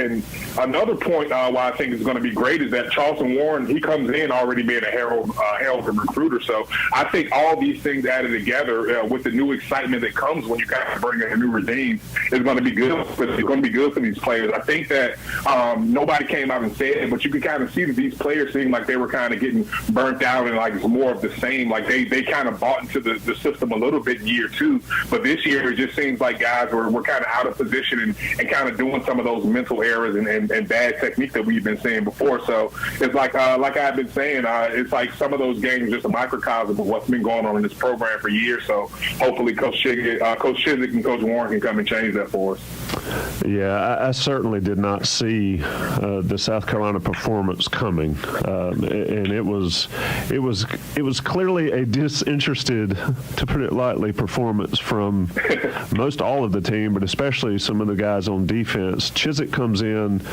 with a pedigree. Warren comes in with a pedigree. So they both come in with built-in credibility that maybe the previous defense coordinator did not necessarily have. How important is it to have the level of respect straight out of the gate for your coach, your position coach, your coordinator? Oh, I think it's very important, and I think this is definitely a subject I can really speak on. I mean, with us being one of John Button's recruiting class and being there with the turnover to Coach Davis, I mean, knowing that Coach Davis was the defensive coordinator for the Cowboys defense during their glory days, and we were getting the same defense. I was going to be playing for the defensive line coach that coached guys like Charles Haley and some of all the great defensive linemen that played with the Cowboys. I mean, you instantly want to step your game up. You're instantly going into spring training and the workout saying, okay, I have to prove myself. These are guys that are used to being around NFL caliber, All-American caliber talent, whether it be when they were coaching in the NFL or Coach Davis' success in Miami, and even my position coach's his success that he had in Nebraska from the time that he was there. So that definitely builds credibility, and I think that's something that we really need in this program. I do think the guys are going to be excited, and I think it's something they need. They know that they're going to have to prove themselves, and I mean, it also doesn't hurt to have two of the only active coaches with national championships under their belt, all reporting to Keenan and coaching our guys. So, I mean, I'm super excited. I know the players are probably way more excited than I am. EJ, it's Gregory here. I'm curious your thoughts on how you think these coaches coming in affects the offense during practice, right? Ryan Switzer, he just talked about how some of the things that Warren taught the DBs and whatnot that he had to deal with in practice made him a better receiver. So how do you think the offensive guys respond to some of the changes that Gene Chizik and Charlton Warren might bring to the defense? I think they're going to be excited. I mean, because I think Switch summed it up perfectly. You really don't realize, unless you're really inside of a program or a part of a program or playing on that team, how much that a position change, a coaching change on either side of the ball affects the other side of the ball. Take, for instance, if they're teaching, like you said, DBs different technique, where they're going to get a different look. I mean, you think about guys that are seasoned, like Josh Downs, who's been getting one look in practice his whole career. Now he gets a chance to see something different, and who knows what we're going to see out of that guy last year. I mean, even one of our I don't want to say soft spots, but one of our weaker spots on offense was really the offensive line, and I think we were 100-something in the country with sacks giving up this year. So I think that with the different scheme, the different approach to that defensive line and those the linebacker group, I definitely think the offensive line is going to get a better look. One thing that I'm hoping Coach Chizik is going to bring back is a lot of movement up on the front of the defensive line, because one, that's going to help us not only play the pass, but it's going to help us attack the run as well. But it's also going to give our offensive linemen consistent look in practice at that twist from defensive linemen and movement. So I think it's going to be beneficial for the whole program. Now, what are the challenges? Obviously, Jay Bateman ran an odd front, right? Sometimes even only having 2 down linemen on there, but really the majority of the time was 3. What's the challenge of having to switch to a base front and even front, maybe for some of the hybrid outside linebacker defensive end types like a Des Evans, who kind of had to play both outside linebacker and defensive end at the same time, but now might more switch into a defensive end type role? Is there any challenge there?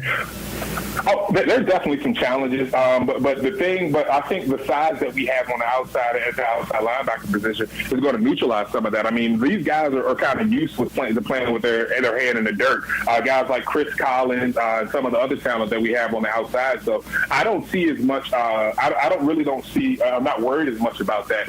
What I really can kind of see, and it's kind of something that I've kind of bounced off Mike as well in some of our text conversations, I think it'll make the transition a little bit easier if we ran kind of like the base even front, similar to what we ran in Seattle with the so-called Legion of Boom defense, where you really have it's an even man front, but that defense, that weak side defensive end, is usually a linebacker or pass rusher type, and all the other guys are really, they have two gap principles, but it's a four-man front, and that allows the linebackers to still play aggressively. You still can have those athletic guys out there to cover the pass, and your defensive linemen, who may not be true one-gap penetrating type guys, will have a chance to really make an impact playing the same sort of defense that they've been playing. So I think that that's one option for them to kind of help transition over. But with the type of talent that we have and the talent that's coming in, I don't think that those guys are really going to have as much trouble adjusting to that front. I mean, the principles are way different in a sense, but it's not like we had a bunch of guys that were 350, 370, a bunch of Jordan Davis, like from Georgia type guys. So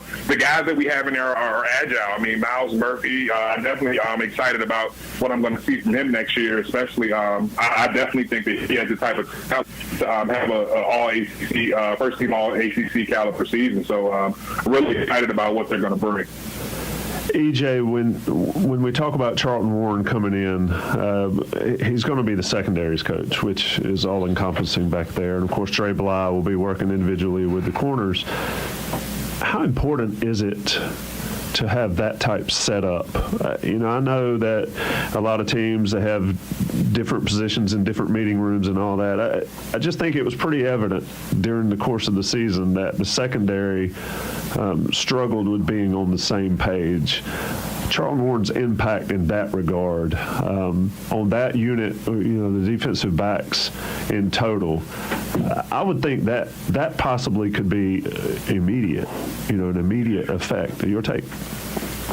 Oh, yeah, I definitely think it's going to be an immediate effect. I mean, with him coming in and having the experience that he has, really kind of focusing on the safeties, and combined with one of the greatest cornerbacks in ACC and I think NFL history, but maybe I'm a little biased towards that, with Dre Bly, I definitely think that they're going to bring a different mix and a different attitude to that room. I definitely think that we're going to see a lot more more technically sound play out of our secondary, and I do think that with him focusing on kind of sharing this quote-unquote defensive coordinator role with Coach Chizik, I think he'll have a lot more time to really get those guys on the same page. I think that they're still going to have time where it's Dre's going to focus on the corners or he's going to focus on the safeties when we're talking technique. But I think when it comes time to talk about schemes, coverage, where we're reading our keys and different things like that, I definitely think there's going to be a premium and a priority placed on getting those guys together. And with Coach's Warren track record, I really don't expect anything other than a vast improvement in the secondary. Hey, EJ, this is Isaiah. Would you consider the coaching changes an overall upgrade for the defense? Oh, yeah, I definitely would consider it an overall upgrade. And simply because, like we were talking about earlier, I think the prestige that these coaches bring are going to allow us to get a lot more talent in that defense. And I think the players are going to be more likely to listen. I mean, and that kind of sucks to hear, but, I mean, it's a natural thing. If you have a guy that played college football or just coached at a high school level or something like that telling you one thing, but you have a guy who's won a national championship in the SEC and guys who have a track record like Coach Warren have, I mean, you're more apt to listen to those guys. And I think that was really the change when Coach Davis came in and brought some of those coaches that have been on NFL staffs. I mean, it's just guys want to listen to guys and be coached by guys who've been there before and been where they want to go because they know that they can lay out the roadmap for them, whether it be ACC championship, whether that be all conference, all American, or just going to the next level. So I do think these guys are going to be excited, and I do think that track record and prestige matters when coming in. As far as the X's and O's thing, I think that's yet to be seen. I mean, I'm not upset with Coach Chizik's last tenure.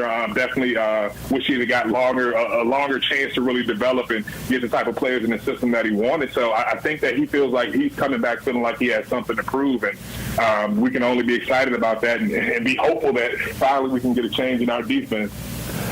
EJ, last couple questions for you before we let you go. Again, this is EJ Wilson of Taylor Vipolis, Mike Ingersoll, Inside Carolina podcast fame, and also North Carolina defensive end from 06 to 09. During that time frame, you saw a coaching change. As a player, especially a young player, how how unsettling is it when you lose a position coach or you lose a coordinator for a young football player, still trying to learn the ropes, college football, still trying to get where he wants to be? What does that coaching change do mentally? Is it all positive, or is it a I better get my stuff together type moment? It's kind of a double-edged sword, man, and I'm really kind of speaking from my experience. I mean, you could take the route of, oh, God, we have a new coach. We have new coaches coming in here. They didn't recruit me. They're going to bring their younger guys in here to replace me. Or you could be in a situation like I was where I had bounced all around the team. I mean, I came in as a quote-unquote athlete. During the summer, I played linebacker. During the season, I was a tight end. Spring ball, I was fullback. And then I moved to defensive end that summer, all under the Coach Bunning era. So by the time that Coach Davis came there, he didn't have that view of me, oh, this is a guy that's bounced around the position. He looked at me like, okay, this is a young defensive end that we have here. So I had a chance to kind of reprove myself after going through a redshirt year, after going through a full season and knowing what it really took to put my best self on the field, knowing how to watch film, knowing how to practice and do all those other things. So hopefully these players kind of take that attitude and don't take the woe is me. The guy that recruited me and promised he was going to be here is not going to be here anymore. So say this is a clean slate. This is a chance for me to reprove myself, and I hope that they take that as a challenge the same way that some of the guys on our team did. Because, I mean, when you think about it, the same guys that were on that 09 defense that was good were the same guys that were recruited and played on the team in 2005 and 2006 when we only won 3 games. So I think you can really see the impact in the coaching change right there.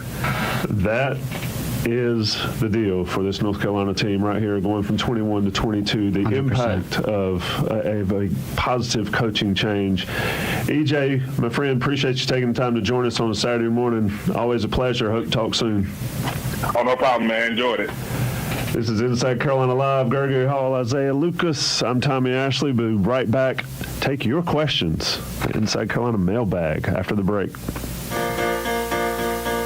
If you haven't done so already, then head to chapelboro.com to sign up for our bi-weekly newsletters and get all your trending local news delivered to your inbox each week. On Tuesdays, we make it easy to catch up on all the top news stories. And on Thursdays, we connect you with our community with stories from local people and places. And if you refer friends and family to sign up too, you both could win $100 to any Chapel Hill Restaurant Group location. That includes Squid's, 411 West, Mez, Pedro Grill, and Lulu Bang Bang. We choose a new winner every month, and every time you refer another person, you get another chance to win. You also will become a member of our new Refer a Friend program, where you can win great perks and prizes from us based on the number of people you refer. Aw, I'd refer you, Anna, if we both didn't work here. Thanks, Jada. I'd refer you too. As for the rest of you, go to chapelboro.com/insider to sign up and start referring today. This is Greg Overbeck for the Chapel Hill Restaurant Group. First, I'll repeat something we've been stressing here on the Hill. We can't thank you enough for your support this past year and a half. We're optimistic that things will continue returning to normal. The staffs at our restaurants are eager to literally see your faces again. Here in town, 411 West is open 7 nights a week, and Squid's is open Monday through Saturday nights. In the RTP, Mez, Page Road Grill, and Lulu Bang Bang are open for lunch and dinner except for Sundays. Go to chapelhillrestaurantgroup.com for hours and menus. Metal braces aren't your only option anymore. I'm Dr. Kervin Mack with Mack Orthodontics. We offer innovative orthodontics for children and adults. Our diverse services include braces for kids, retainers, clear and invisible braces, surgical orthodontics, and more. We use the most current technique and technology in orthodontics, promising stunning smiles throughout the Burlington and Orange County areas. Start loving your smile. Make an appointment today at mackortho.com. Accepts most insurance, partial payments, and offers flexible hours. I'm Scott Cummings from Dynamic Electric, where we're ready to take care of all your electrical needs for home or business. We want working with Dynamic Electric to be easy. We strive to provide hassle-free service, quality electrical repairs, and prompt responses. Our experienced electricians are licensed, bonded, and insured. The best part, we're locally owned and operated, right down the road in Hillsboro, and here to help you. Give us a call to schedule a service visit or discuss your next project. Dynamic Electric. Local, reliable, experience. Online at dynamic-electric.com. Are you frustrated with the high cost of prescription ED medications? Proud to be locally owned, Southern Village Pharmacy is right around the corner and here to help. Whether it's generic Viagra or Cialis, let Southern Village Pharmacy be your local resource for fairly priced ED medications. To find out if these inexpensive options are right for you, contact them at 919-240-4084 or visit their website at southernvillagerx.com to learn more. Southern Village Pharmacy, friendly, convenient, and local. You're listening to Inside Carolina Live with Tommy Ashley and Joey Powell on 97.9 The Hill, WCHL, the flagship station for Tar Heel sports. 2 6-packs of Shiner, 99-cent butane lighter. It is tough to find Shiner around these parts. You can find it if you look, huh? Just make it. That's not moonshine. Shiner, that's a beer. Oh, man. You're always talking about moonshine. Man. Oh, that's it. Okay. Wow. Whatever. Oh, well, yeah, that's on the next commercial for Inside Carolina Live. Just make your own. Like, you can't just do that. It is great, man. I love it. I love this is like young Padawan. You are learning. Hey, I was there once. It's been a long time when I was there, but we all grow up and we all get knowledge. And now we're about to take knowledge from Gregory and Isaiah and try to answer some questions from Inside Carolina Nation. We've had a great show so far. We tend to get a little looser on segment 5 and 6, so let's keep it on the rails. What saith you, Gregory, about the people want to know? What do they want to know? Well, IC Nation takeover for you. Is that what we call it? And also, stay tuned for a Johnny T-shirt giveaway later. Yep. And before I forget, shout out to George Miller, who last week won it with a great question, donated his gift card or gift certificate to this week's winner, so it'll be double, $100. Good questions get money. Go, Gregory. Since we've been talking football, I'm going to start with football, and then we'll end with some basketball questions as we transition into Isaiah's Georgia Tech preview at the end of the show. So let's start here. I really liked this question from Benny Hanna 19, I believe, is his tag on Inside Carolina. I'm hungry. Is it 19? It is 15, my bad. Benny Hanna 15. If there was one singular play from last football season that you could rewrite and change the outcome, which would it be and why? That's really It's for all three of us. For me, it's really easy. One play from this season that you change the outcome. Recover an onside kick. It's that simple. Take the hit from a kicker and recover the onside kick, or just grab the ball. It was in Trey's hands. He was going to get drilled, and that's why he alligator armed it and avoided the hit from their kicker. He was hearing footsteps, and I still can't believe that play happened. You know, losing that game, you can't even be mad about that, right? You can be mad about you can't believe it, but let's look. That was a miracle. You could be mad. Well, the fact that NC State fans talk about how they own Carolina, for whatever, and that's how they won that game. You needed an onside kick and then a however many yard drive to actually get the win. So you didn't own anything. You talking about pulling horseshoes out of areas that we typically you can't find horseshoes. Yeah, but for me, one play all season, recover an onside kick, is 7-5. You probably don't play South Carolina in the bowl game, so you probably avoid that debacle in the rain. That was a terrible trip, wasn't it? The show was good, but the rest of the trip, was not worth it. It just all came tumbling the show was down. Good. We met the guy with the whistle. That was fun. Yeah, it was great. It was kind of like it was all fun and games until they kicked off. That's my take, Gregory. What one play, Isaiah? I have to agree that onside kick, just because of how much it meant for the program in terms of fan bases, in terms of football direction for the program. I think you recover that onside kick, things look a little different right now. And who knows what happens in the South Carolina game if the end of the state game. Well, I mean, the South Carolina game probably doesn't happen. I think they end up going somewhere else. Yeah, they end up going somewhere else. Let's look at it this way. If that onside kick doesn't happen, if we recover it, we're not talking about Gene Chizik's the new defensive coordinator. It's still Jay Bateman. This entire show is Maybe. totally no. If they finish the season 7-5, and then the bowl they go to, they do win. There's no changes to the coaching staff. That's probably true because I mean, going into the bowl game, I mean, basically what we had heard was there weren't really going to be changes because they believed in everything they had, but then the bowl game happened. Okay, AJ with some fire knowledge. Because look at it this way: if you beat State and then you win the bowl game, at that point you've had a season where I guess you'd end up. Would that be 8-5? That's 8-5, and that's exactly what you did last year. So you're at 8-5, same record of the year before. You didn't end up in the same bowl level that you ended up in. Although who knows expectations were still not met. What bowl you would end up in, considering we did go to the Orange Bowl the year before at 8-5. So yeah, Jay Bateman's still there. I assume that Sam Howell had probably, if they'd have won a bowl game, he would have probably announced he was going to the NFL the day after. Sure. Or day of. He might have done it as he was walking off the field in his post-game interviews. Like, by the way, coming to the NFL, as he's walking off the field. Just recover an onside kick. That's it. My plays from the Pitt game. From the Pitt game? Pittsburgh game. Second and goal from the 2. And the false start on the clapping from the Pitt defenders, that was called by ACC refs in the national championship game, by the way. Disconcerting.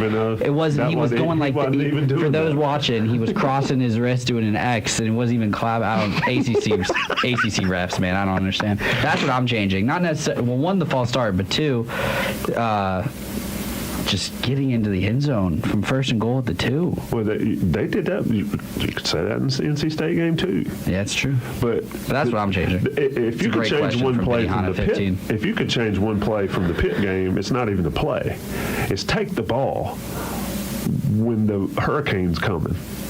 Yeah, if they take the ball and they won the toss and said defense. They wanted defense overtime. The ball. If they take the ball there and kick a field goal, good luck. Points were going to be at a premium, so take the points when you can get them before you're running into a 15-mile-an-hour wind with 3 inches of rain every 5 minutes.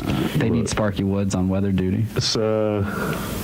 I'm not going to comment. So are we basically making the argument that every loss this season, there was one play in that game that if it was different? Georgia Tech, they got Georgia Tech, they got waxed. Yeah, they got waxed. But, so we're talking now the Pitt game, there was one play. The end of the season, NC State, there was one play. Their best football. And then I just don't even think the guys wanted to play South Carolina. There seemed to be no interest to me whatsoever in winning that bowl game. So this, I agree. I'm gonna move on here if that's okay. You do what you need to do. This is a question from Jack in the chat. Now, this is a question for Donnie Scoops, but since Jack is here an hour after we talked to Donnie Scoops, I'm gonna ask it to the crowd. What is one single most important position to fill moving forward with recruiting classes? What do you think? Offensive line. Trenches, yeah. I mean, if I had to pick, I'd pick a viable center. Yeah, I'd go center more specific. But yeah. I think it's receivers as well. And Andre Green is going to be great, but you need more than Andre Green. I agree. I think there are receivers on campus or will be on campus. That's true. You got Gavin Blackwell, J.J. Jones. But if you don't have if the quarterback's on his butt, it's not going to matter who's catching the ball. Yeah, I mean, I realize that the guy coming in from Miami can help immediately, but they're going to lose 3 guys with a C beside their name after next season. That'd be tough. That'd be tough. Johnson and Gaynor. Oh, you meant C for center? I thought you meant captain for a second. Well, it might as well be because I think it's the second most important position on the offense in my take. Quarterback being the one. Because he's the one calling out the protections. Yeah, I mean, I think they've got to get that position filled. Can you recruit that? I don't know, but you can recruit an interior lineman that could do that. And evaluating offensive linemen in high school is just not good. It's so hard. Well, see, and that's also the interesting thing about the way the transfer portal works now. It's basically free agency. Yeah. Mm-hmm. So, I mean, they've got Gaynor coming in this year. Do we think he's going to be the starter, or are they going to bump him over to guard and let Anderson be center? Like, what do we think's happening there? That's what it's good you bring that up, because that's one thing during spring practice. If hopefully we're allowed to attend in person more than once, that's one thing that we'll definitely be watching as far as like these transfers, what they'll impact coming in. Noah Taylor, right, on defense from Virginia is a huge addition on the defensive side of the ball, with Tamon Fox leaving, right? He's basically going to slot right in to Tamon Fox's role. Isaiah, let me ask you this. Mac, during signing day press conference, we were all on the road and whatnot, but he brought up that all 17 or 18 of their incoming recruits are all team captains. Do you think that's as big a deal as Mac's making it out to be? Or what's your take on the incoming guys all having been leaders on their high school teams?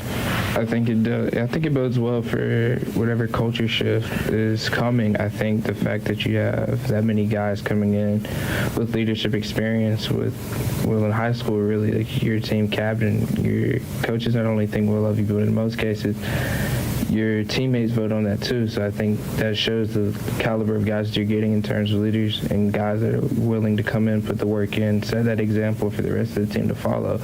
So I think not necessarily them coming in as alpha male mentality in terms of wanting to dominate, but I think in terms of having that alpha male mentality of wanting to get better and wanting to fight towards a common mission. I think if they can all understand that, I think that's a positive. I don't think that's something that should be looked at as a negative way or something that could turn into something negative. I agree completely. I agree.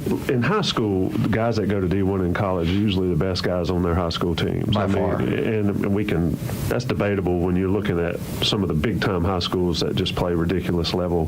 Like the Texas guys? Or even some of the Charlotte schools that have multiple D1 guys on there. But to the leadership part, they're all going to be leaders. They better. If you're not a leader, if you're a D1 kid in high school and you're not one of the leaders on that team, that's a red flag for me if I'm a coach, because you're the best player or one of the best players on the team and you're not a leader. Share your knowledge. And so that's a red flag. But when you get to college, and I've said this before on this show, that poster was awesome back in the day. It was like, you got 100 guys stretching on the field. How does it feel just to be another high school All-American?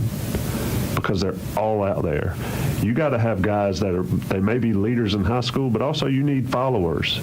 And you need followers that can submit is not really the word I'm looking for, but you know what I mean. You have to have guys that follow, or then you run into chemistry issues. You see it in basketball when there's guys that are young that are a lot better than the older guys. You have chemistry issues if they don't want to follow the older guys. And you might have seen that some this year on Carolina's team, where young talent was better than older talent, but older talent understood their function and their duties better than the younger talent. I'm speculating on that. But some of the play we saw, you got to explain it somehow. But anyway, leadership is huge. It's built in high school, but there's a different layer to it once they get in college. When I went up to visit Zach Rice when he signed, I asked him, because his high school coach talked about how he saw Rice handle all of the spotlight of being the number 7 player in the country, being the number 1 offensive tackle, right? And being all over social media and his highlights and being talked about as this pancake god and all this stuff that he was doing. So I asked him, I was like, what is UNC getting out of you when you step foot on campus, which he's already here, right? He just finished his first week of college classes, and he's going to be participating in spring ball and whatnot. And what he said about when he steps on campus day one is that he's bringing humility and physicality. Right? Like, he knows when he steps into that room that he's not going to be this most knowledgeable offensive lineman in that position room. He knows that. Just because of what he did in high school, it doesn't matter anymore, is what he was saying. And I think that's a testament to exactly the type of leaders that UNC is getting in the class across the board. And I was impressed by that statement. Well, you also have to remember the difference in what we're talking about here between guys who are just now getting onto campus and guys who have maybe been here 3, 4, in some cases 5 years.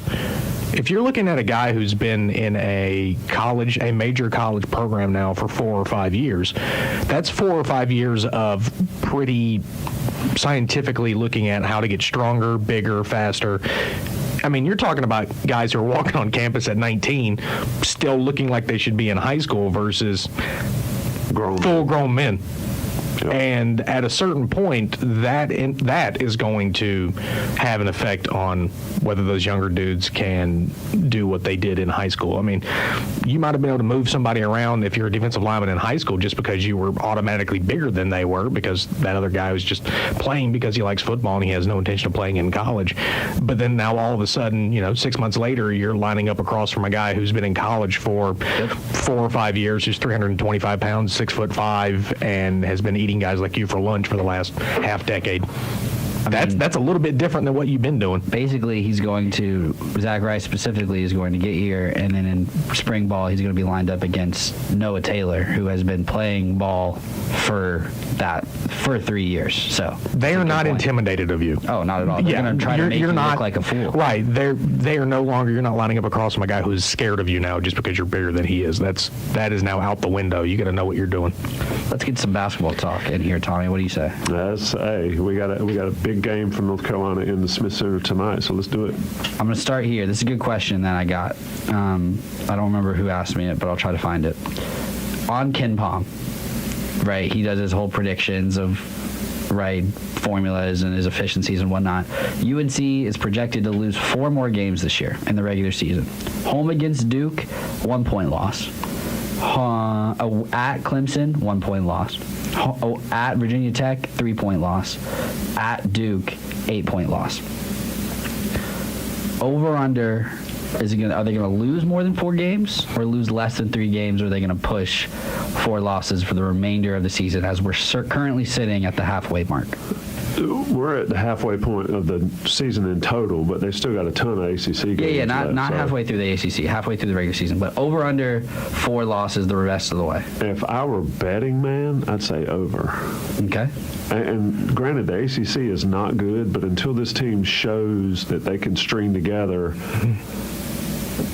more than 1 game or 2 games or 3 games of playing consistent, tonight will show me a lot.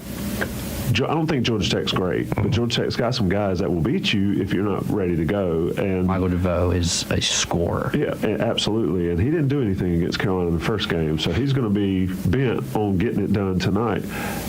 How Carolina plays in games in a row, because granted, they beat Virginia good, but they also lost to Notre Dame days before that. So as far as the predictions, Ken Pom and all that stuff, I mean, it changes game to game, right? If they lost to Georgia Tech, then those projections would be different when he redid his stuff. But if I'm betting right now, I'd say they lose more than 4 games from here out. What do you think, Isaiah? I think they lose more than 4 too. I think the stretch coming up here after Georgia Tech, these next 2 games with Miami and Wake, I think those being on the road, I think those will be litmus test games to see where this team's at mentally. I think if they handle those, I could see maybe 4 being the max, but if they lose one of those, that would definitely be one over the 4 that they're projected to lose that I think I could see happening. Yeah, I mean, the last time they had back-to-back road games with Boston College and Notre Dame, and they dominated Boston College, then they fell asleep in the first half against Notre Dame. So that could be something where you go on the road against Miami, you dominate a good Miami team, and then you go on the road against Wake, and they're like, we're not going to let another Tobacco Road team beat us down like Duke did to them the other night. Did you watch that game? Anybody here? I did not. I mean, Wake did their best to stay close, and Alondis Williams is a dude, but Duke had the size advantage, and they said, we're just going to bully you. And it wasn't necessarily a beatdown on a skill level, but from a physicality standpoint. Yeah, and you look at that stretch for Carolina. I mean, especially when they rescheduled the Virginia Tech game for that Monday, you got at Miami, of course, and Wake's the 22nd. And this is assuming these games are played when they're supposed to. Lord Sure, knows yeah. I mean, they've got, what, 5 games in 11 days coming up? I mean, I would be shocked if this schedule I'm looking at stays the same. But you've got at Wake, 2 days later Virginia Tech, 2 days later Boston College, 3 days later NC State, 2 days later at Louisville. You can get on a roll and win them all, but they can also go into a rut and lose them all. I think they'd have to work to lose to Boston College, but Boston College has played well and beaten some teams. So they got to show me that they can do it consistently. I think they have to show themselves that they can do it consistently, regardless of what you want. Yeah, come on, man. They have to do it instead of being, we can do it, or, the lip service, or Coach Davis talking about how good they can be or not. They have to actually do it. ACC is not good, but you will lose games in the ACC if you're not on the top of your game, unless you're elite, and there's nobody elite. You got any more? Basketball? I can't believe you said it doesn't matter what I think. I didn't say that. I said regardless of what you want. What's the difference? I mean, definitionally or context? I can pull up. I got my laptop. I'll pull up the definition of thing verse 1. I'm just going to drop mine. I think it's a push. I think they drop 4. I don't necessarily think it's going to be the 4 that he's saying they're going to lose. I personally think they're going to split with Duke. Like, Duke has been good this year, but Duke has not been Duke this year. The matchup, though, for Carolina is different than it was last year. Carolina wore Duke out a couple times last year because they matched up well. So excited to watch Armando Bacot versus Mark Williams. Yes. But the problem with that is Duke actually has some other dudes. Oh, yeah. Dawson Garcia is going to have to guard Banchero. Yeah, good luck. And then somebody's got to deal with Keels. And then they have the other big they can bring in, the dude that looks like he's 40. And then, of course, John? Yeah. That's a grown man. But then we also got to remember that creeping little thing that's looking over everybody's shoulder. We could get to the day before the Carolina-Duke game, and one or both teams loses 2 or 3 dudes to COVID. Yep. Well, I can promise you this. If Duke has COVID issues, Duke ain't playing. Oh, no, there's no way. No way. No way. I said it. When they changed that rule, I said, here we go. What's the schedule look like? Yep, that one's not happening. No, that's probably not happening either. So. But I also agree with Tommy that tonight is really, I think, an important game for Carolina. You had a good win against Virginia. Yep. First time you beat them, what was it, 7? They had 7 straight losses. 7 straight losses. So, the first in 8 games against Virginia that you've won. You then have a week off. If you can then turn around tonight and have another performance equal to that Virginia game, maybe you're on to something.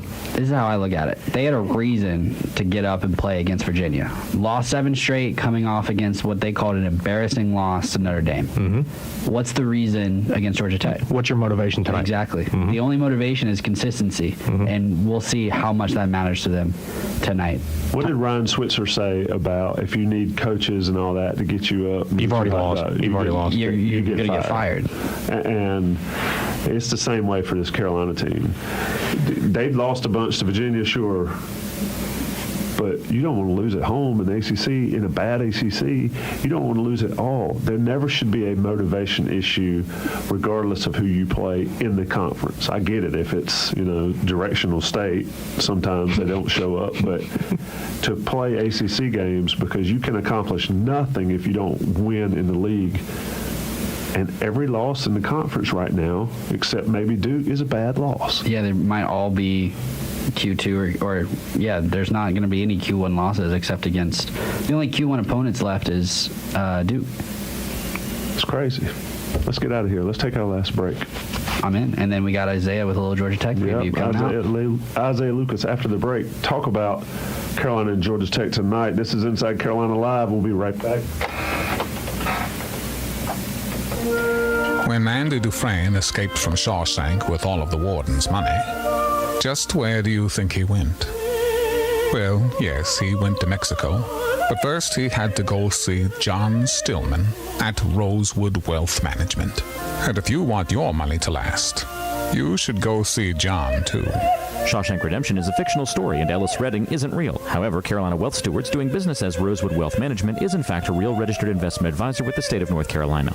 Have you seen the new Sheraton Chapel Hill? Recently reopened after a multi-million-dollar renovation, the heart of the new Sheraton Chapel Hill experience is the lobby. Reimagined as the hotel's public square, this holistic open space invites people to join together or be alone amongst others. With a flow that is natural, intuitive, and uncomplicated, guests have what they need within arm's reach, all set against an inviting backdrop that feels warm and comfortable, yet refined. Come see for yourself at the new Sheraton Chapel Hill. Hi, my name is Marlo Shank, and my dad, Jeff, is a partner in the First Watch Daytime Cafe. As a family full of Tar Heels, having a First Watch in Chapel Hill makes it even more fun to go to games and meets to root for Carolina. First Watch has amazing staff that treat their customers superbly. I'm a picky eater, but I always love going to First Watch. I recommend the pancakes and sweet tea. Chapel Hill has a special place in my heart, and I hope to be in the UNC graduating class of 2031. Go Heels!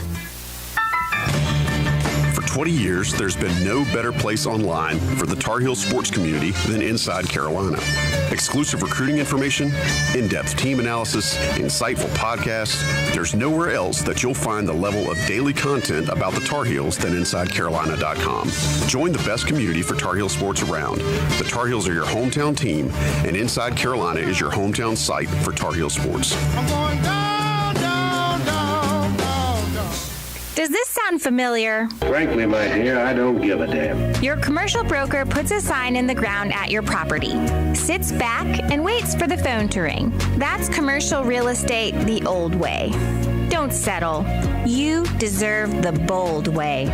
Bold Commercial Real Estate's hands-on hustle leverages our 20 years of Orange and Chatham real estate experience to maximize your investment. BoldCRE.com. Are you frustrated with the high cost of prescription ED medications? Proud to be locally owned, Southern Village Pharmacy is right around the corner and here to help. Whether it's generic Viagra or Cialis, let Southern Village Pharmacy be your local resource for fairly priced ED medications. To find out if these inexpensive options are right for you, contact them at 919-240-4084 or visit their website at southernvillagerx.com to learn more. Southern Village Pharmacy, friendly, convenient, and local. You're listening to Inside Carolina Live with Tommy Ashley and Joey Powell on 97.9 The Hill, WCHL, the flagship station for Tar Heel sports. I'm the queen of the dark side. He's the king of the There's something about a female lead singer in a rock band. I don't know anything about that. Family-friendly show, Tommy. No, I'm just saying it all blends together well. It's just really gets Tommy. No, gets his head all red. Gets him deep in the feels. Right. Yeah. It is. Deep in the feels. Last segment, Inside Carolina Live. I'm thinking about whether I'm just going to go on an 8-minute monologue and turn my back on everybody else in here. We know Joey would. I mean, if you turn your back, you're facing away from the microphone, so that monologue's going to be awful quiet. Speaking of which, we haven't even mentioned Joey Powell. It's because he's out of the country and didn't take us with him him in the intro that he took his family to Mexico? I did mention it. I didn't tell the world where the man had gone. I didn't, my bad. want to advertise his absence, but he'll be back. Maybe. Y'all boys keep working it. Maybe Joey better bring it when you come back. Might have some fresh seats. I remember back in the day at my other job, somebody said, if you go on vacation, somebody else is going to be sitting in your chair when you come back. They went, there was. So long, friend. Joey Powell, have a fun trip. We'll see you in a couple weeks. Before we turn it over to Isaiah Lucas for a Georgia Tech preview, I do want to give out the Johnny T-shirt gift card. We award that to the best question every week.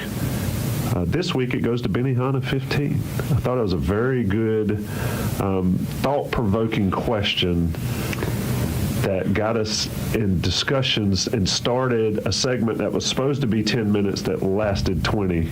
So, Gregory, I'll do the Benihana deal. I like it. I'm hungry now.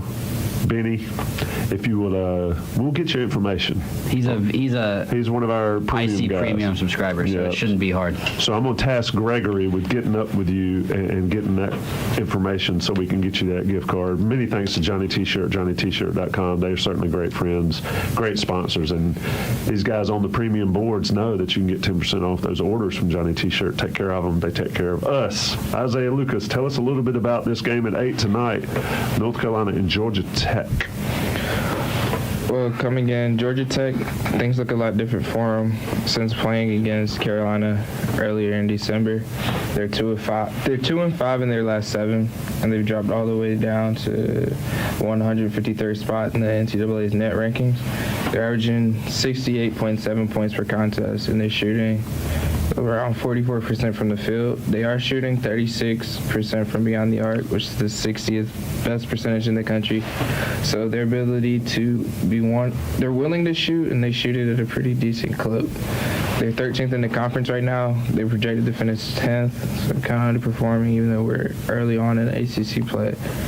Still have DeVoe. He's still scoring at a high clip. He's at 20.5 points per game, second best in the conference. It is notable that they have a different look in their lineups. They're playing more of a small ball lineup with their 2 tallest players on the court starting last game were 6'7". So that'll be something to look for in terms of matchups for Carolina on defense. It should bode well for things on the inside with Armando and Brady, even Dawson on the block. I think they'll be able to score more, but defensively it'll be interesting to see how they play, having to switch with a lot of speed and on the court. Isaiah, in your opinion, for this game, I know we've talked about on the grand scheme of things, but for this game, if UNC wins, who's team MVP?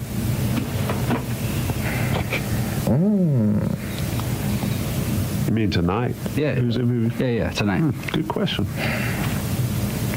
Probably say, give it to Armando. Yeah, he brings out another. Yeah, I mean, if they're playing small and he's on the floor. I don't know how you could not say Armando right now. Yeah.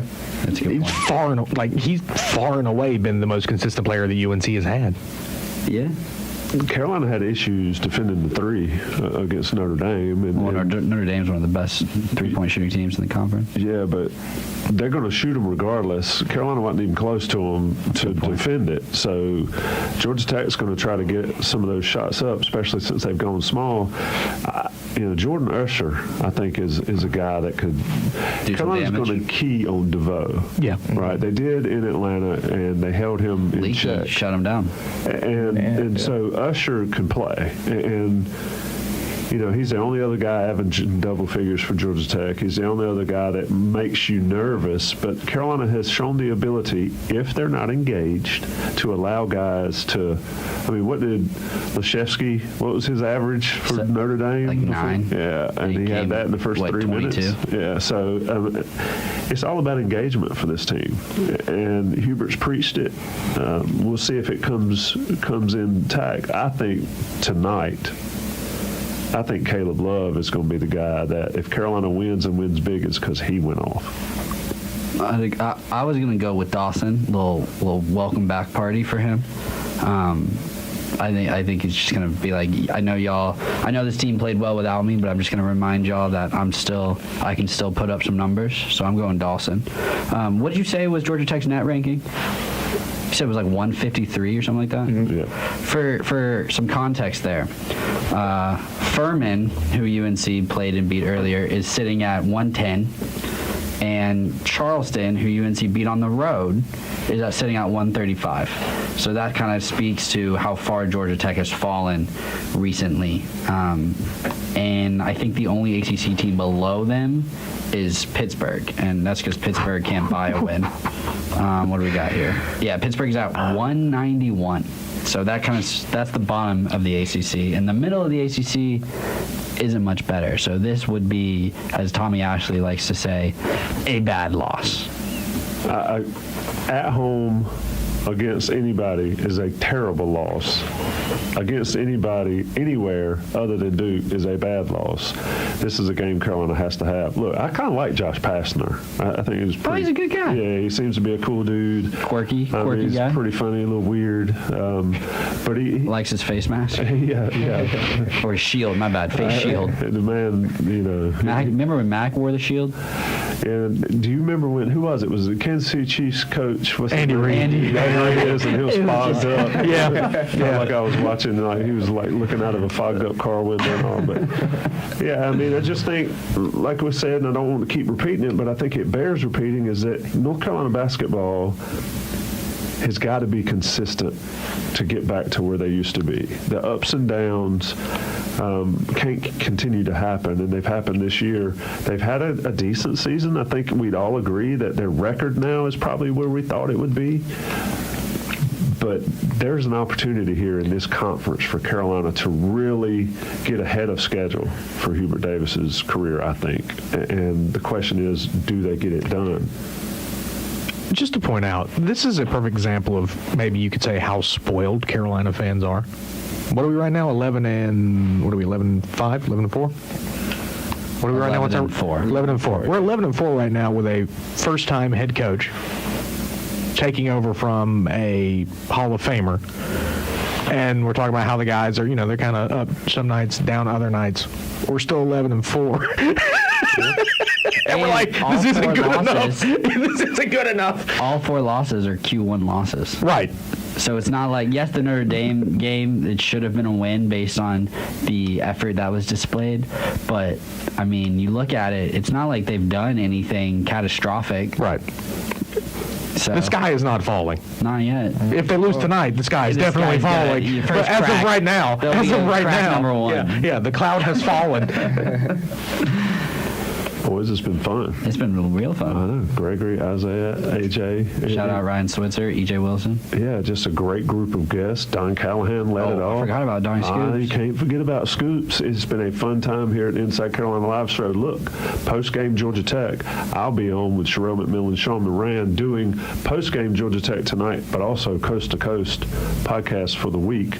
Be sure to check that out. We don't do those live. Plus, it's way past my bedtime, so we'll do it so it's editable before you guys get it, but it'll be out there Sunday morning for sure. We'll be back here next week, same time, same place, Inside Carolina Live. Many thanks to WCHL 97.9 The Hill.